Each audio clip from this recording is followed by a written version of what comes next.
தேனி மாவட்டம் பெரியகுளத்தில் நகராட்சிக்குட்பட்ட காய் மில்லத் நகர் KAS tea கடை பின்புறம் 12வது வார்டில் குடிதண்ணீர் பைப் உடைந்துள்ளது. அதை பெரியகுளம் நகராட்சி சரி செய்வதற்கு குழியை தோண்டி 1 மாதம் ஆகியும் அந்த பள்ளத்தை மூடாமல் அருகில் 100க்கும் அதிகமான வீடுகள் உள்ளன.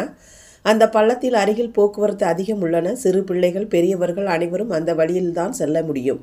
சிறுவர்கள் பெரியவர்கள் பள்ளிக்கூடம் போகும் பாதையில் இடையூறாக பள்ளத்தை தோண்டி சிறு குழந்தைகள் கீழே விழுந்து சிறு சிறு காயங்களுடன் உயிர் தப்பினார்கள். உயிர் சேதம் ஏற்படும் முன் பெரியகுளம் நகராட்சி உடனடியாக குடிதண்ணீர் பள்ளத்தை சரி செய்யுமாறு பொதுமக்கள் சில சமூக ஆர்வலர்கள் கோரிக்கை விடுத்துள்ளனர்.